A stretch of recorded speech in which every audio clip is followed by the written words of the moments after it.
Welcome back to the desert hearth. The wind came first, as it always did on the frontier, low and mournful, sliding through the dry grass like a whisper from something already dead. Eli Brennan rode into it with his collar turned up and his eyes fixed on nothing in particular, the way a man rides when he has nowhere he belongs and no reason to hurry toward it. 4 years. 4 years of this same sky, these same empty miles, the same hollow ache that lived behind his sternum like a coal that refused to go fully cold. He had learned to carry it without flinching. That was the only mercy grief ever offered. Not that it left, but that eventually you grew strong enough to bear its weight without collapsing under it every single morning. He was somewhere west of Willow Creek, or so the last barkeep had told him, when the horse stopped dead. Not because Eli pulled the reins, because something small and desperate had thrown itself directly into the animal's path. The horse reared. Eli grabbed the saddle horn with the reflex of a man who had fallen off horses before and knew exactly how much it hurt. When the dust settled and the animal found its footing, Eli looked down and saw a child. A girl, maybe 11 years old, with dark braids half unraveled and mud caked to her boots up past the ankle. She was bleeding from a cut above her left brow, not deep, but enough to paint a thin red line down her temple. Her dress was torn at the shoulder. Her eyes, though, her eyes were not the eyes of a frightened child. They were the eyes of someone who had already moved past fear into something harder and more desperate.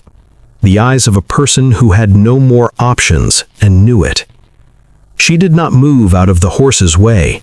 She stood there, chest heaving, and looked up at him with that raw, exhausted fury. "Mister," she said. Her voice cracked from crying or running or both. "You have to come, please. My mama's dying." Eli looked at her for a long moment. He had seen plenty of things on this frontier that tugged at whatever remained of his conscience. Hungry families, burned homesteads, men beaten down to nothing by circumstance and cruelty. He had ridden past most of them. Not out of coldness exactly, but out of a knowledge deep in his bones that he was not the man for the saving anymore. He had tried being that man once. He had buried that man alongside Sarah and the boys in the hard ground outside Laramie. "Where's her people?" he asked. "There's only us," the girl said. "Me and Thomas and baby Clara. Papa," she stopped, swallowed it back. "Papa's gone. He never came back from the north pasture 6 months ago. It's just us and Mama fell 3 days ago and she hasn't been able to get up right since." He should have said he was sorry. He should have told her to ride into town, find the doctor, find someone. He opened his mouth to say exactly that. And then she said, "I already went to town. I went to 3 houses. Nobody would come. They said—" Her jaw tightened in a way that looked too old for her face. "They said they couldn't get involved with Mallister business." Something shifted in the air between them, and Eli recognized the shape of it. He had seen it before, in other towns, wearing other faces. That particular brand of communal silence that wasn't born from indifference, but from fear.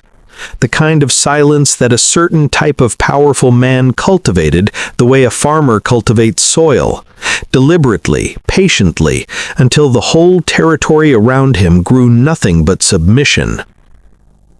He looked down the road in the direction she had come from. Then he looked down the road ahead, toward nowhere. "Get up behind me," he said.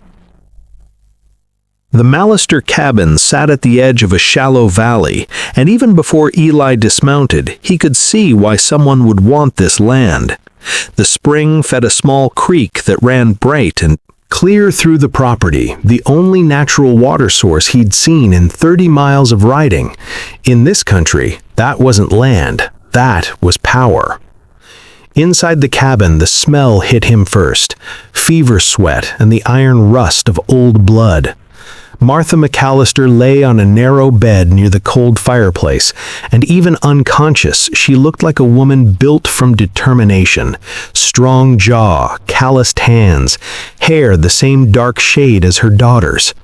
The wound in her side had been packed with what appeared to be torn strips of petticoat, the girl's work, Eli realized, done with whatever she had because there was nothing else.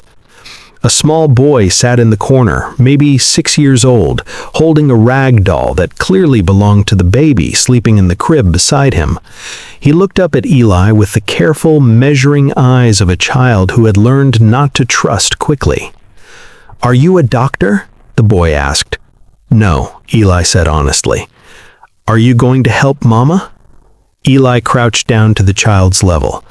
"What's your name, son?" "Thomas." "Thomas. I'm going to do my best." He paused. "Is there anyone your papa said you should go to if things got hard? Anyone he trusted?" The boy's face did something complicated and painful to watch. "Papa said he'd come back," he whispered.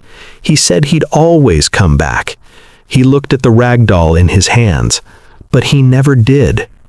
Something cracked open inside Eli Brennan in that moment, something he had spent 4 years carefully sealing shut. Not all at once, just a hairline fracture, the kind that travels silently through stone for years before the whole face of it finally gives way. He stood up. He rolled his sleeves. The wound needed proper drainage, and the ribs needed binding, 2 of them broken, possibly 3. Eli had no medical training beyond what a man accumulates on the frontier through necessity and pain, but he had enough.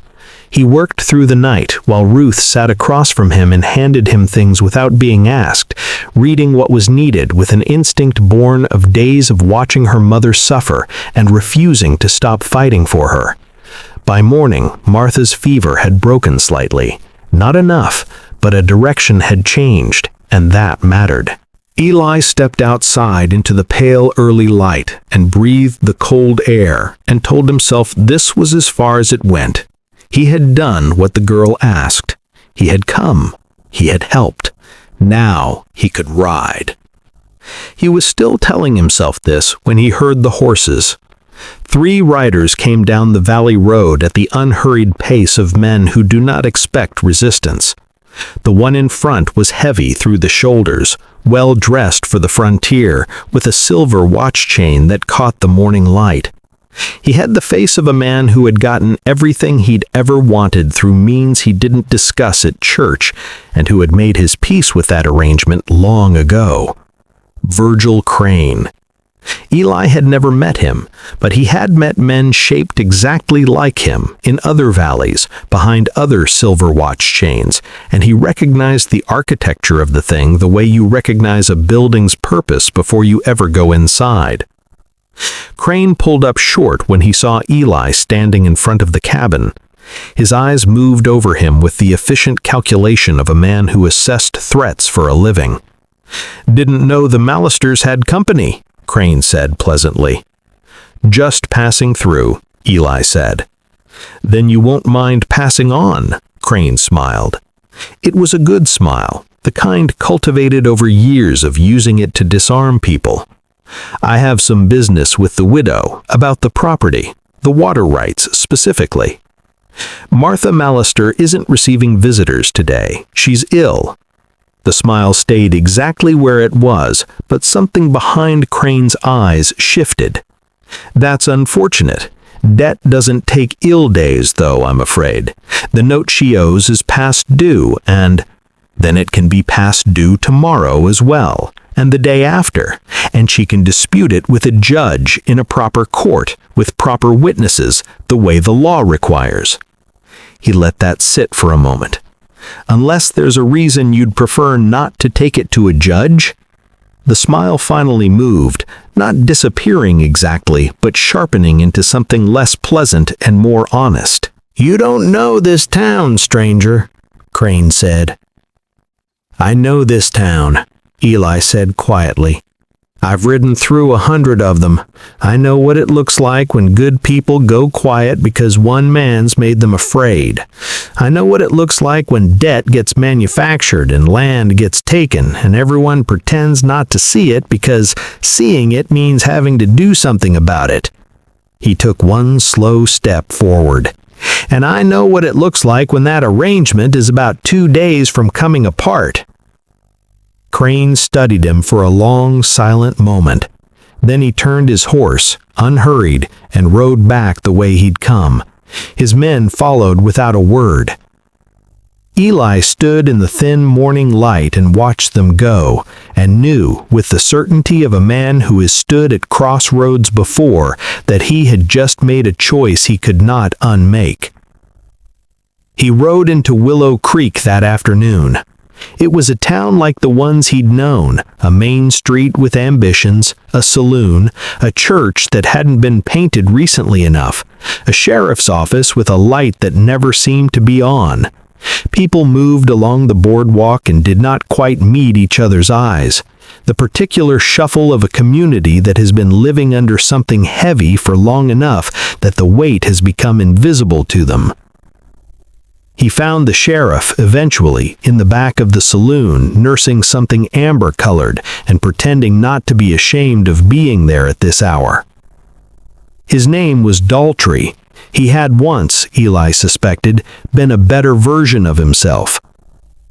"Crane's been running this valley for 6 years, Daltrey said, not denying anything, not meeting Eli's eyes. "He owns the bank, he owns 3 of the 7 council members, he's got paper on half the farms in 40 miles. What would you have me do?" "Your job," Eli said. It was not said cruelly, it was said the way you say a true thing that has no softness left in it. Daltrey was quiet for a long time. "Man came through here 2 years ago, tried to organize the farmers against Crane, ended up face down in a creek." He turned his glass slowly. "They ruled it an accident."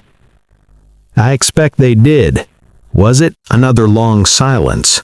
Then Daltrey looked up, and Eli saw something flicker in the older man's face. Not courage, not yet, but the memory of what courage felt like, which is sometimes the first step toward finding it again.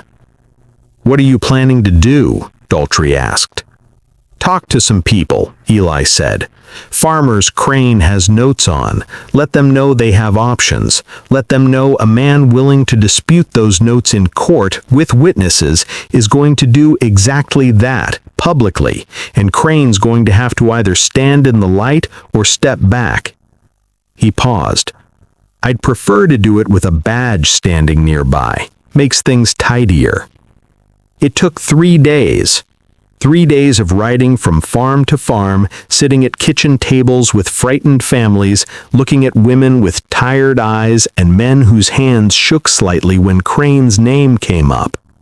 3 days of saying, "You are not alone in this, and you were never meant to be, and fear only holds as long as everyone agrees to be afraid separately."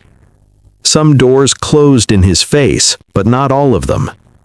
On the 4th day, Eli returned to the Mallister place to find Martha sitting up in bed, pale as linen but breathing steadily, her broken ribs bound and her eyes clear. Ruth was sitting beside her, reading aloud from a Bible with the concentrated expression of a child who has taught herself something difficult and intends to do it correctly. Martha looked at Eli for a long time when he came in. "You were not alone in this, and you were never meant to be, and fear only holds as long as everyone agrees to be afraid separately." Some doors closed in his face, but not all of them. On the 4th day, Eli returned to the Mallister place to find Martha sitting up in bed, pale as linen but breathing steadily, her broken ribs bound and her eyes clear. Ruth was sitting beside her, reading aloud from a Bible with the concentrated expression of a child who has taught herself something difficult and intends to do it correctly. Martha looked at Eli for a long time when he came in. "You know Ruth told me what you did," she said. Her voice was soft but not weak. She told me you stayed. Someone had to, Eli said. Plenty of someones could have. She held his gaze with the direct, undecorated honesty of a woman who had burned through politeness somewhere in the last several months and had not yet found reason to pick it back up. Why did you? Eli looked at Thomas, sitting on the floor near the cold hearth, carefully building something out of 2 sticks and a length of twine. The boy's tongue was between his teeth in concentration. He thought about Sarah. He thought about his boys, James, who had been 7, and little Will, who had never made it to 3. He thought about 4 years of riding away from everything that asked something of him, telling himself he was protecting people from the bad luck that seemed to follow him, but knowing, in the honest dark of every sleepless night, that he was really just protecting himself from the possibility of caring again. Because your boy said his papa never came back, Eli said. His voice was steady. And I spent 4 years not coming back to people who needed me. I don't think I can do it a 5th. Martha didn't say anything, but her eyes said something, the way a woman's eyes do when they have understood something important about a person and are deciding quietly what to do with the knowledge. The legal challenge to Crane's notes went to a circuit judge 3 weeks later. 7 farming families came forward, 3 witnesses from within Willow Creek itself, people who had watched documents signed under duress, who had been afraid to speak, and had now decided, with the fragile and ferocious courage of people who have finally chosen dignity over safety, that they were done being afraid. Crane's lawyer was very good, but 7 families with documented evidence and a man who had spent the intervening weeks making sure every piece of paper was in order and every witness was prepared turned out to be better. Crane did not go to prison. Men like Crane rarely do, at least not the first time and not all at once. But his notes were voided. His land claims were reviewed. The sheriff, a slightly more upright version of himself than the man Eli had found in the saloon, began enforcing laws that had previously been enforced selectively, and the selectively was no longer in Crane's favor. It was not a perfect justice. It was a frontier justice, which is to say it was incomplete and imperfect, and it left marks. But it was real, and it held, and Willow Creek began, slowly, to breathe again. On the morning Eli saddled his horse to leave, Ruth found him at the rail. She stood there with her arms crossed in the way she had, this girl who had thrown herself in front of a stranger's horse with nothing but desperation and courage and the ferocious refusal to let her mother die, and looked at him with those 2 old eyes. "You could stay," she said, not begging, just saying a true thing. "I know," he said. "Thomas likes you." A pause. "Mama does too. She doesn't say it like that, but she does." Eli buckled the saddlebag and smoothed his horse's neck and thought about 4 years of riding toward nothing, and the particular weight that had lived in his chest since Laramie, and how, sometime in the last several weeks, he could not have said exactly when, it had shifted. Not gone. It would never be entirely gone, but it had moved from something that crushed him to something he could carry alongside him, like a stone in his pocket, present but no longer pinning him to the ground. He turned and looked at the cabin. Martha stood in the doorway, one arm braced against the frame for support she wouldn't have needed 3 weeks ago, but still needed now. Thomas was beside her, small hand wrapped around 2 of her fingers. The baby was on her hip. He thought, these people almost disappeared. They almost became one of those quiet losses that no one talks about, because no one was there to see it. And I almost rode past them. He thought about what it costs a man to keep running, not in miles or years, but in the particular currency of a life, all the moments of meaning you trade away for the safety of not caring, not staying, not being there when the thing that matters most is someone choosing to stay. He untied his horse. He stood there holding the reins. Then he looped them back around the rail. "I'll stay," he said, "through winter. Make sure Crane doesn't find another angle." He paused. "After that, we'll see." Ruth nodded, very seriously, like someone accepting terms of a negotiation she had been conducting for some time and had now won. Thomas came running across the yard, this small, solemn boy who kept the faith of dead fathers and spoke of them in the present tense, and stopped just short of Eli and looked up at him. "Are you staying?" he asked. "For a while," Eli said. The boy considered this with the full gravity it deserved. Then he reached up and took Eli's hand, small fingers wrapping around the large, roughened ones, and turned back toward the cabin as if the matter were settled. And maybe it was, because sometimes that is how a man finds his way back, not through grand reckoning or dramatic epiphany, but through a child's hand in his, and the simple, devastating decision to stop moving long enough to be found. Eli Brennan walked toward the Mallister cabin in the cold morning light, and for the first time in 4 years, he did not look back at the road behind him. There was nothing back there worth running toward anymore.